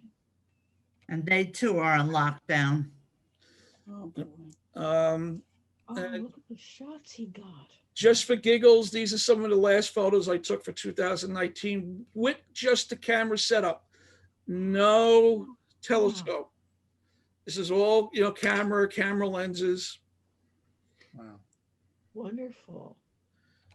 And just to deviate a little bit, this is some storm pictures with those same cameras and a bat photo. On the top of the camera there in the upper right-hand corner is a light sound sensor and motion sensor that if anything happens, it triggers the photos to start taking off. And these are some of my better photos that I've taken. The lower right-hand corner in the cloud formation there, the weather service group said that, yes, that was trying to form a tornado at the time, that, it started to, and then it stopped. And if it did hit, that would have been around Hooper and 37, where that would have hit. That right there. And, Batman flying overhead. Yep. All right. And last deviation, but just to elaborate on my camera setup. Well, say, Jim, that Go ahead. you said you had that sensor of movement. Is that the reason you're able to catch the bat in flight? Yes, that would be one of them. Some of my bat photos, I've actually was able to time it myself to do it. But yeah, the sensor is set up where you can catch the motion of the bat coming by, and you have an external flash, like underneath, just to hit the flash so you can get something in the picture. Right. Wasn't sure if that was something you manually saw the bats flying and tried to, because they the way they swirl is amazing how you can get them to get a picture of them trying to follow them. It's a mix. With sensor and without. Yeah. Hey, Jim, you have a place where you have a list of your equipment? I can actually make a list if you're really interested in it. Yeah. Who's this, Matt? Stan. Okay, yeah, definitely Stan. I'll make a list. All right, thanks. And the last deviation with the camera, I bought this plunger-like attachment, and you put it like right up against the glass, and that eliminates any of the reflective errors that you would get with the glass and water when you're trying to take a picture of a tank. And this is the results of the pictures. How cool. And this was all done in Coney Island. Oh. Yep. So Coney Island, and I still have my camera. Oh, this is the aquarium? Yeah. Yep. Okay. So what am I working on now? Real quick, Jim. The fish tank or with that lens, is it just the fact that it has a shield on it, or is there also something within the optics that just the shield, that rubber plunger, you put it right up against the glass. That's all it is. Very low technology. Okay, so there's nothing with the lenses that would help with reflection or anything like that. No, you can actually use a kit lens and get these results. Okay. So that just attaches on any lens that you have to cut out external lights. Gotcha. Yep. So if you really think about it, like the shields we have on our scopes, it's pretty much serving almost the same purpose. The ambient light coming in. So what do you call that? What is that called? I just call it the plunger. I could find out. I could get the real name of it for you. I'll find out for it. Okay, so what am I working on now? This is the Astra photography rig. I've been slowly putting together and people have seen some of my pictures, you'll notice like there's definitely some differences in it. I am using my AVX Celestron mount, and for Stan's purposes, you'll see the pole master sitting in the front there. Yep. This is also being equipped with the ASIA Pro. Unlike what Ron did, I turned mine version 1 in for a rebate, for the Pro version. Me personally, I didn't like the way the version 1 was made. It's a little bit sensitive to getting bounced around, and I've actually had the case pop open by itself, and I had to put it back together.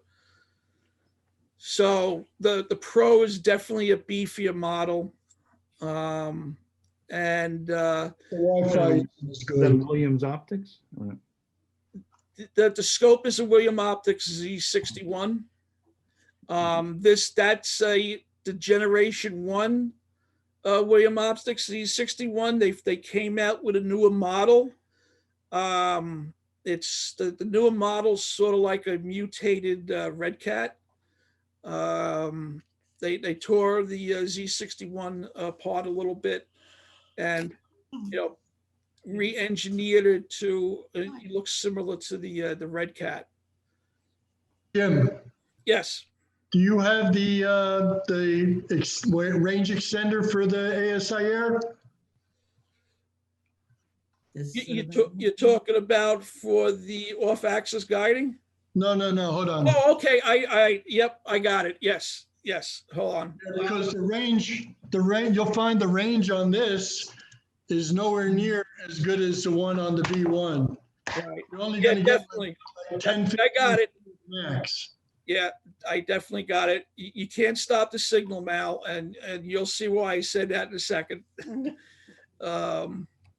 So, like we said earlier, this is the Z61 scope, and the Z61 is actually light enough to be used on the SkyGuider Pro.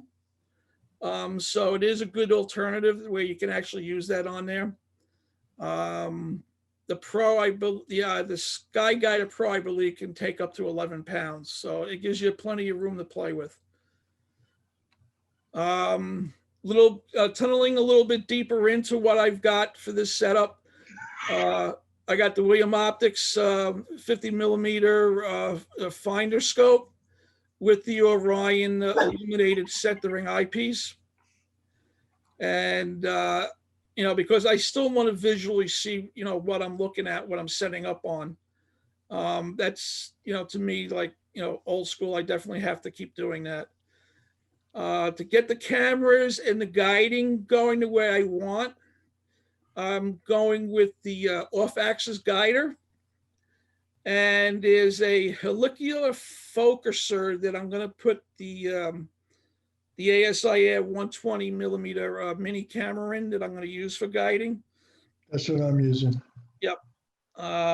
So that would lessen the need to worry about spacers and try to make sure this thing gets into focus.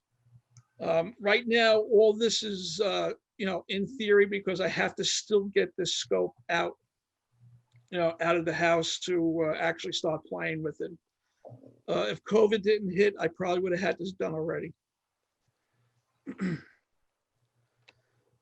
The main camera is the ASI 294. It's the color camera, CMOS, and for the price, I think this was a pretty good camera for an amateur at my level. I really wouldn't go any higher in price, especially, being that I still consider myself learning this aspect of it. So, this is where I went. And if you'll notice, everything that I've been showing where it attaches to cameras and controller are all ZWO products. So there should be really minimal compatibility issues with this when I actually have this all fired up.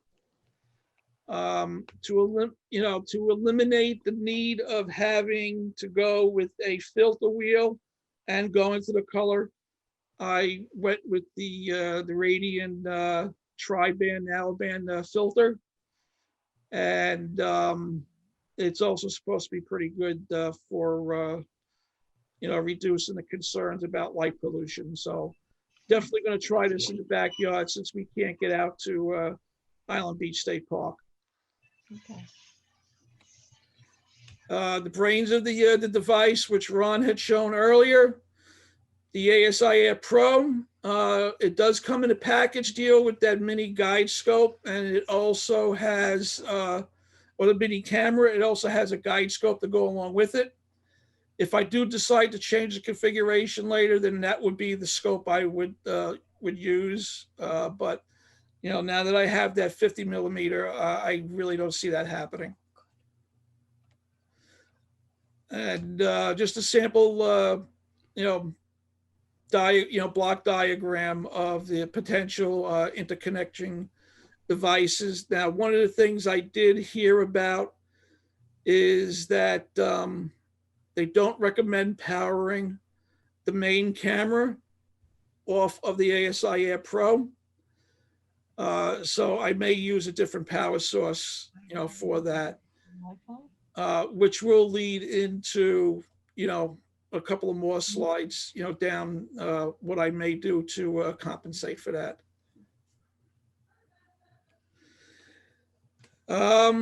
What Ron was talking about was external wireless extender. You can't stop the signal. Everything goes somewhere, and I go everywhere. That's from Mr. Universe. If anybody watched Firefly or Serenity, you know who this guy is. So I have this range extender for Wi-Fi, where I can actually have the device outside and I can be controlling it inside the house if I want. The problem is now I'm trying to figure out where to put it. So, early on, I was trying to figure out, do I put it on top of it? Didn't really, like the way it looked, because now I got to start using like sticky pads if I really wanted, or I could put it in the front of the dovetail. Well, if I'm looking to do some additional power management, I need to spot the space on the dovetail for doing that. So now I'm back to doing the bracket. So what I ended up thinking about, and I saw it online, I believe it was on Cloudy Nights at the time, is this 3D printed bracket. And it sits on top of the ASI Air Pro. There's no screws involved. It's just either locking in and clamping to the vent filters. And this is version 2, where it has a space between the two devices. So that gives you that air buffer to lessen any potential heat concern. So where I have that yellow arrow right now is where it'll sit, on the scope and, on top of the ASI Air. And the space vacated by the dovetail, that'll come for another device that will probably be, become another Rainmaker event. Hey, Jim, Yes, sir. on that scope, the William Optics there, looks like that focusing knob. What do the numbers indicate? Temperature. That's the thermometer. Okay, so that allows you to adjust focus for knowing knowing the temperature. How does that help you? Well, it was just like another gimmick thrown in there. You can know the temperature you're working at. I do have a fine-tuned focuser on the other end of the scope, so I really wouldn't be using that side, this side, for focusing that much. Okay, I didn't know if it was something that you get a reading and it tells you to set that at a certain thing or. Yeah, no, it's really a do nothing. When I look at it, half the time I forget about it. Gotcha. Dual purpose for Thanksgiving Yeah. Right, you just stick this The end meat of the scope, thermometer, yeah. stick this end of the scope beside the turkey and you can see how hot it is. You know, when the camera pops out, then you know the turkey is done. Pops out when it's in focus. It's, Now, now, unfortunately for me, I don't have a 3D printer. I don't have room for a 3D printer. Hobbytown sells that though, I think. Excuse me? Did Hobbytown sell that? Yes. I don't know if they sell it, but they also have one on site. Yeah. And I spoke to the guy. I could bring the files down there, and they'll print this Oh, bracket that's out. nice. Yeah, I thought last time I was there before COVID a while ago, they had a 3D printer there. I saw it there. It was for sale, I thought. But I thought maybe you bought it. No, but my son, when he gets his own place, he's definitely interested in getting a 3D printer. Does Brian actually do that, Jim, at the hobby store? Yeah, Yeah. yeah. Okay. Yeah, I know. Like I said, I've known Brian his whole life. I'm very good friends with his parents. Yep. Yeah. Yeah, but That's right. it's good. It's good information to know that they actually do that there, because I'm seeing more and more items related to astronomy, astrophotography, all those little doodad pieces that you're going to really need, a part you need to make because it's not really there. They're readily in the neighborhood. They could print it up for you for a fee, and you don't have to go through the mess yourself, you know, of actually getting it done.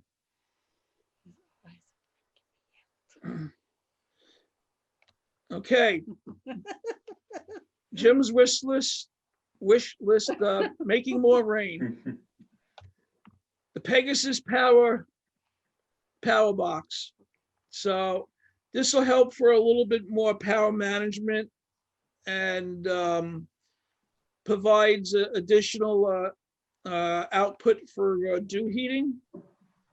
I've seen this done with Astro Backyards from Trevor Jones. He's got a good video on this device. And one of the reasons why I'm actually considering it, it's small, it's compact, and it would definitely fit under the scope, you know, the way I have it set up right now. For focusing with the ASI Air Pro, they do have an electronic focuser that you can attach to the scope that'll work with it. So now it becomes a little bit more hands-free. So it's just one additional, you know, toy to actually have available for myself. So you can sit inside and watch football, right? That's right. In my case, it would be hockey. Hockey, yes. And then lastly would be the batter star diagonal. It's basically a flip mirror where you can have an eyepiece at the end of the scope, and you flip the mirror and it goes to your primary camera. So you don't have to take the camera off to put the diagonal and the eyepiece on. Now you can have them basically both on at the same time. So that's a little bit more down the road. You know, it's just an additional convenience. So I got to look into it a little bit more. I actually seen this last week. So, you know, something to investigate. And that's pretty much it. That's, you know, that's all I got right now. Very good presentation, Jim. Now I do have a short little clip. I know Rose showed her her setup, you know, for her Christmas town, and I got mine here at the end of the slide. It's very short.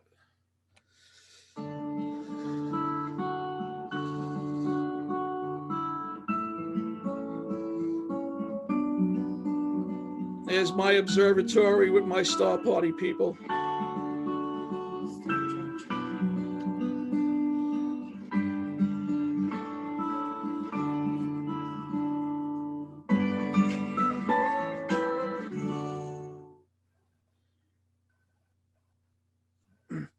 So, you know, in my Christmas setups, there's always going to be something to do with space and, you know, astronomy in there.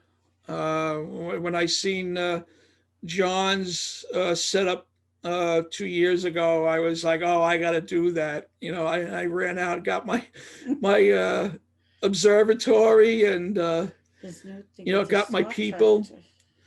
And if you'll see in the back, you know, sci-fi wise in this particular setup is the police box back there. So that's my TARDIS for Doctor Who. And last item to for my show and tell. This is me in my other world with another telescope that I got. Is that WoW? You're playing WoW? Yep, World of Warcraft. I play a Beastmaster Hunter. My hunter's name is Raymond Burr, and my two pets is Godzilla and Mega Godzilla. What server is it on? To tell you the truth, I don't remember. I got to ask my son. Why, you're playing? No, I used to play it. Yeah, Oh, okay. Not anymore. Gave it up All right. twice. I gave it up twice. I did too. It draws you back, you know, just like. Yeah. Because there's nothing else good to play. Well, I do have Star Trek Online. Mm. And that's everything I got for today. Very good. Thank you. Anybody, any questions, anything? Anybody have any items they'd like to show? It's a quick comment, John. I got another Zoom connection to hook up to at 9 o'clock, so I gotta leave now. So Okay. Everybody, happy Christmas, happy Hanukkah. See you next year, okay? Yes, sir. Thanks. Okay. Good night. You Yeah. too, Phil. Good night. Does anybody check out Twitch for there's astrophotographers on Twitch streaming most nights. Sort of interesting. No, I've never heard that. On twitch.tv and then look up astrophotography, you might see some people. They're all over the country and all over the world. It could be. It's pretty cool. Twitch.tv. Yep, twitch.tv. Yep. I'll check it out. Oh, Monday there's a total solar eclipse. If you want to go to South America. Yeah, I'm waiting for what 2024, I believe. Yeah. That'll be hopefully catch. I caught the one down in Tennessee a couple years ago, and I might be heading to Texas this time for the opportune weather and viewing area.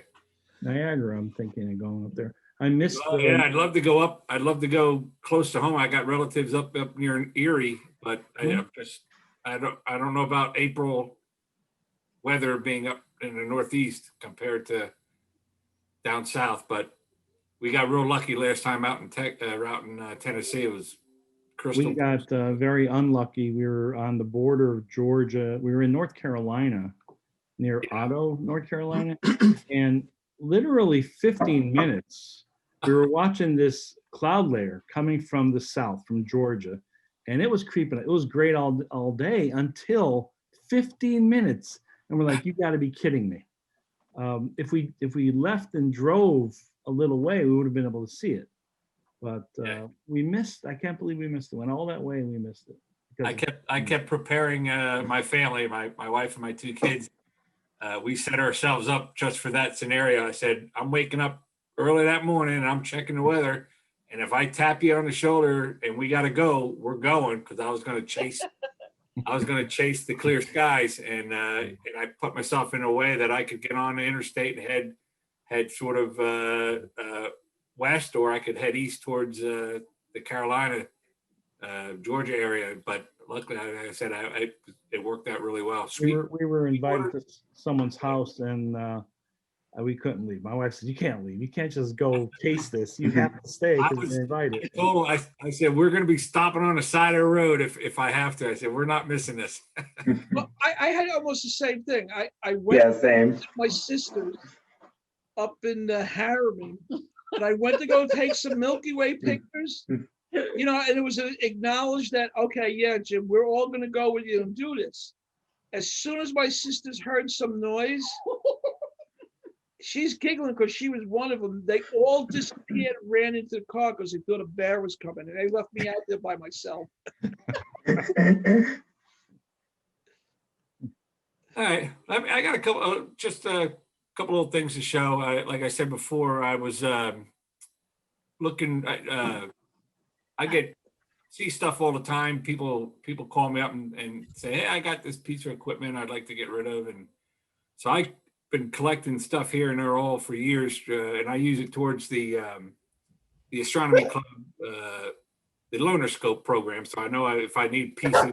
I've got bolts and pieces of this and finder scope holders and all kinds of stuff. So I saw these online. I'm going to bring up my share screen here for a moment.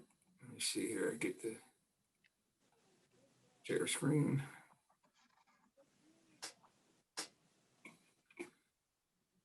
Now you see that now? Mm-hmm. Okay, so these are from Mead. They're little tabletop holders. Telescope holders, basically, Dobsonian, half a Dobsonian style mount.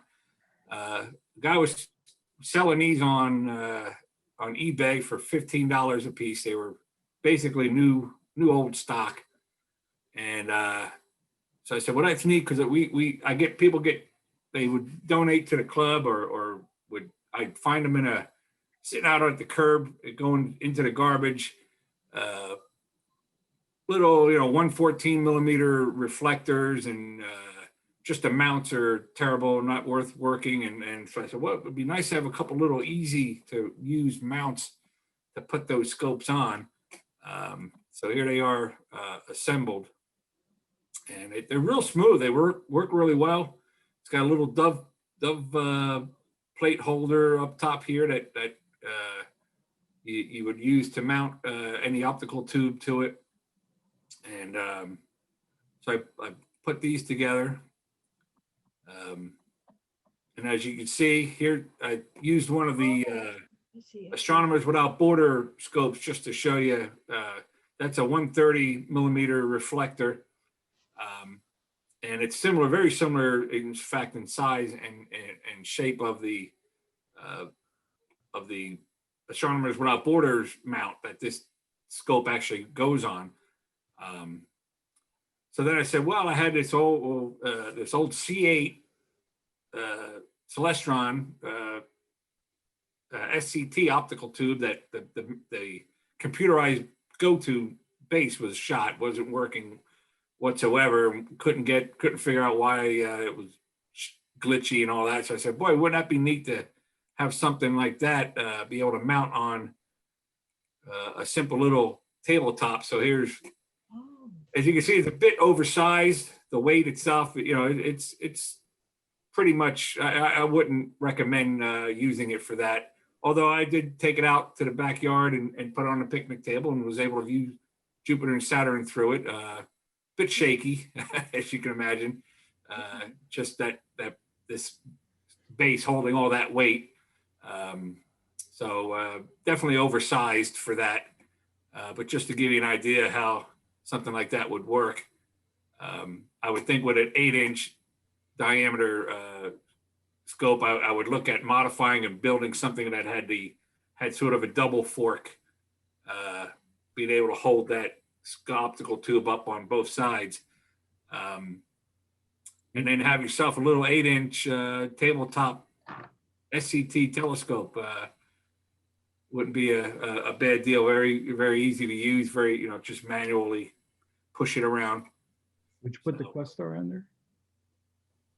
What's that? Would you put the Questar on there? Oh yeah, the Questar would if you had just the optical tube. Like I said, if you had a birding, the birding version of the Questar, and you wanted to mount that on there with a dovetail. And like I said, even now that I've seen what these are, I can actually better visually see the pattern, and I can start making these out of my own material using plywood and things.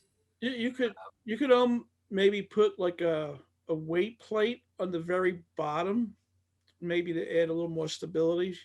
Yeah, well, like I said, Jim, I was thinking of even making this bigger and having it both held by both sides, you know? Right.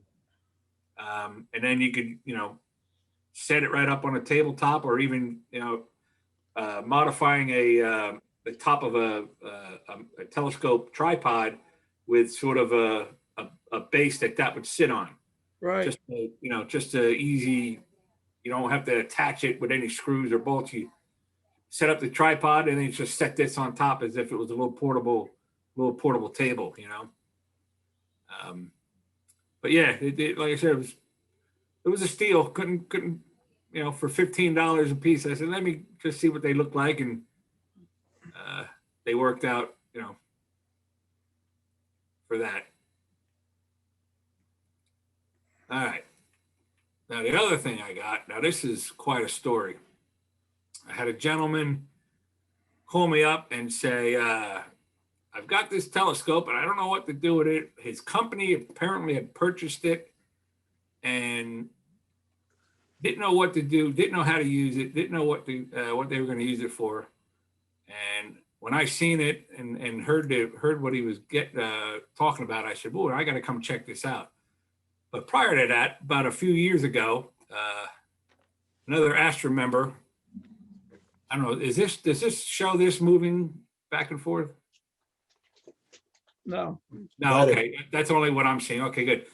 So there, a few years ago, one of the a club member was had this dome set up in his yard, and he was going to, and he used it for probably 6, 7, 8 years with his setup inside. He's doing astrophotography, and then he wanted to go full automation of it. And to upgrade this is an older version of the Explorer dome.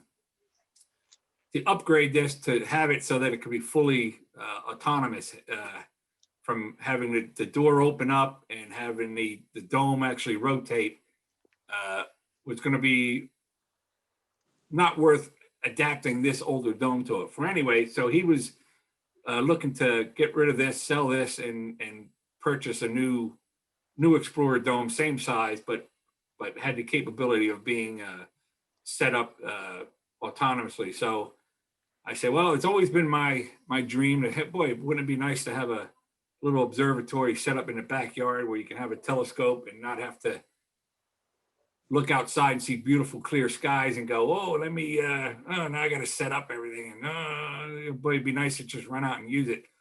So my plan was at some point, I would like to set up a little observatory in my backyard here. So I purchased a dome, and here it's been sitting now for, I'd say, 4 or 5 years in my yard. I said, well, it's there. When I get around to it, hopefully I'll get to use it. And like I said, then let's see if I can get this picture without giving it away too much. So here's the dome opened.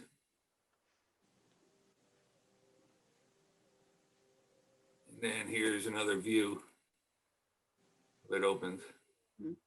So I had that sitting in my yard for future building of a dome, hopefully sometime. Well, now I've got Kickstarter because I'm getting back to that story. A gentleman called me up and says, would you be interested in something like this? And this is what he had in his garage. Oh, Okay. Wow. So I'm thinking, all right. It's, I don't know the condition of it, but he said this is his company bought it, never used it, never set it up, never know what to do with it. And I came and looked at it, and I opened, and we went and let's see if I can get to the next. Opened up the box.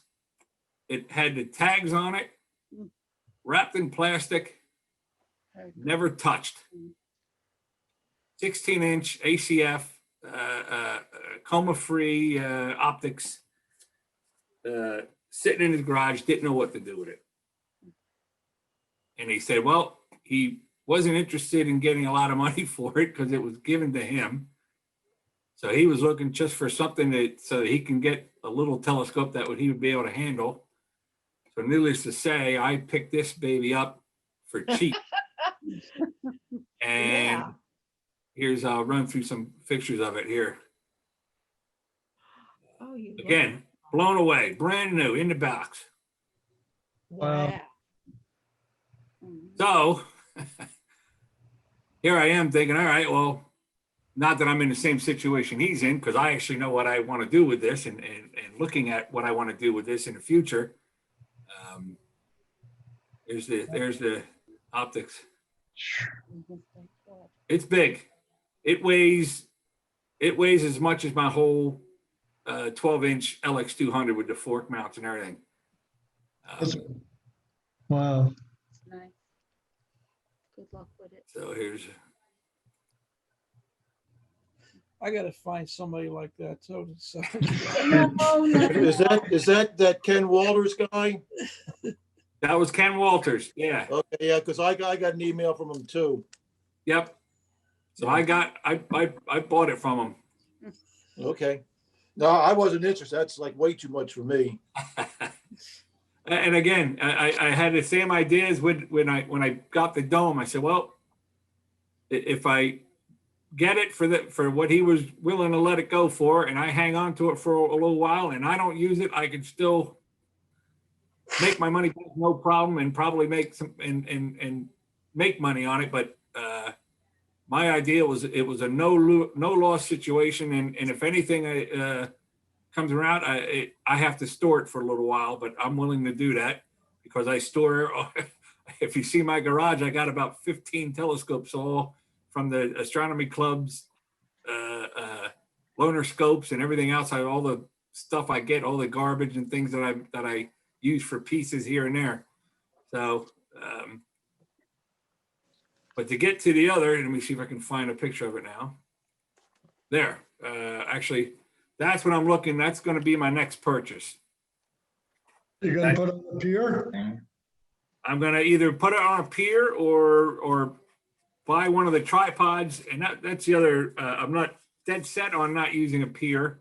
This is the, similar to what Sam was showing you. This is the Ioptron CEM 120, a bit beefier than what he was showing, because it needs to be able to carry the weight of that optical tube. The optical tube, bare boned, weighs 70 pounds. And you know, once you put a finder scope on it and eyepieces and a dew shield or whatever you need, you know, you're looking at 80, 90 pounds of capacity. And this mount is rated at 115 pounds. So I figured that's my range. Not counting the counterweights. What's that? The 115 pounds doesn't include the counterweights. That's No, just 115 pound. the actual load. The load that you can use, right, not including the counterweights, exactly. The counterweights would add the additional balance to balance it out. But yeah, it's 115 pound optical tube. And then of course, whatever weight you put on it with the counterweights as well. Hey, John, is Yeah. your hopes to make a mobile observatory or stationary? Well, yeah, what I was thinking of is like, I'd love to have of course, the observatory and put a permanent sort of mounting pier in there. But my other option was, boy, you know, it would be nice to be able to maybe just have an open floor plan where I can mount and set up different telescopes inside the dome. Perhaps doing like a concrete floor. And then this way I can, you know, set this scope up. I could set the Dobsonian up. I could put anything, you know, just having an open floor plan. But somewhere along the line, I'll decide. And if I go this route and I get this mount and I get things set up, I'll probably go with a pier inside that dome and have this mount head mounted to it. And it comes with the Ioptron hand controller with the database, similar to if you use any of the Celestrons or the Meads. You know, you run through the alignment setup and you've got selection of deep sky objects, planet, you know, solar system objects, all that stuff. Yeah, so that's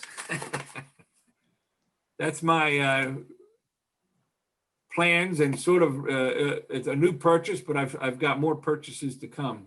So, That's got like a resolution of 0.3 seconds of arc.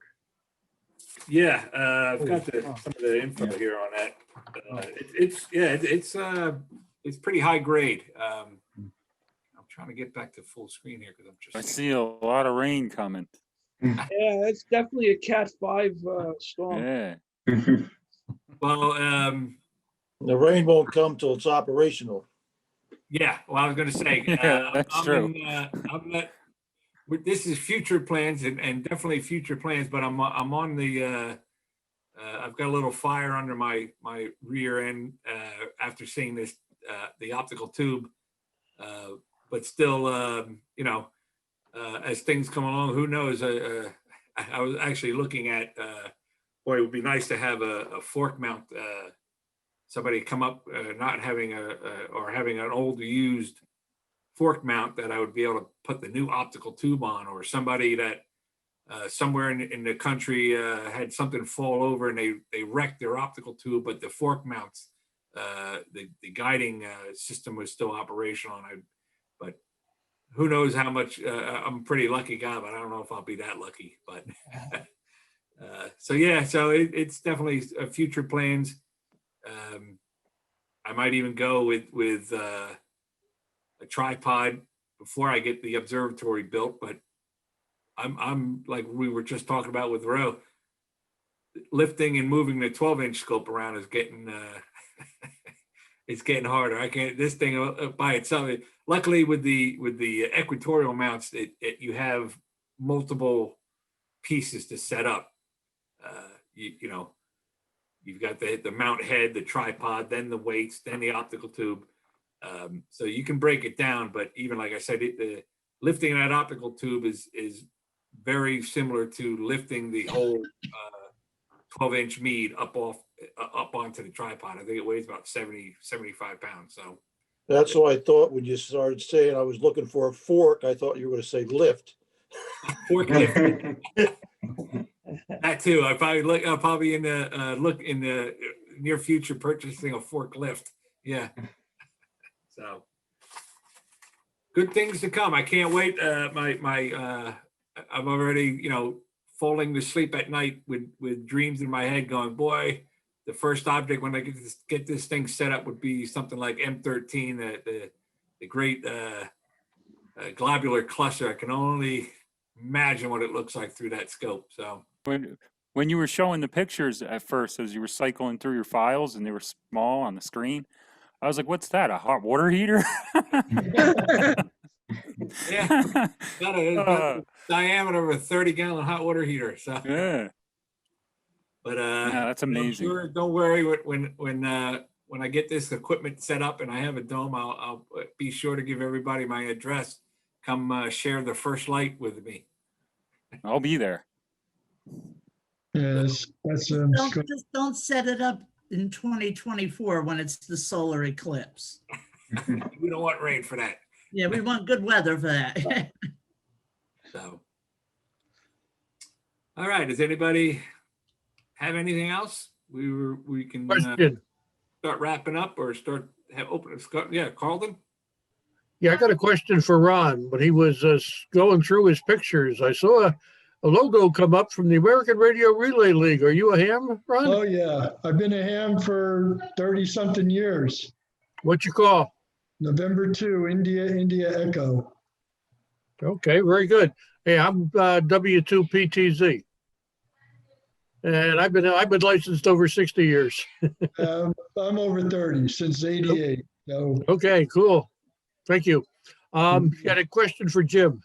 Yes, sir.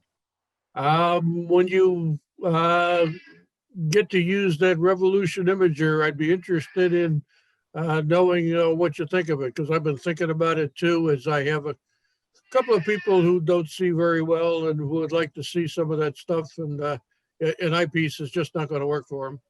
Okay, I'll let you know. Thank you. That's it, John. Awesome. Good to see guys getting together with different hobbies here. They got the ham radios. We got We got the Christmas holiday setup houses. So, and all right. Good meeting, everyone. It was good. Don't to see forget you the all. Legos. We saw the Legos too. Yeah. The Legos, yeah, they were good. Lego builders here at heart. Just don't leave them on the floor, Lucy. Oh, I found a few like that with my kid. Yeah, yeah. And if you own a cat, you'll never get all the pieces together because they'll hide them somewhere. Good thing I don't have any pets then. Yeah. All right, everyone. Well, good to see y'all. And if that's all, if nobody has anything else, we'll finish up here and wish everyone a Merry Christmas and a Happy New Year and Happy Hanukkah and all that good, happy holiday stuff. And hopefully Good health to everyone. and make it into next year, and we can hopefully get on the road to getting back to some normalcy here. So can't wait to see everybody out. Okay. in the field and- Okay, take care, everyone. Yep. Take care. Take care. Happy holidays, everybody. Happy holidays, Happy everybody. holidays. Good night. Take care. Good night. Good night.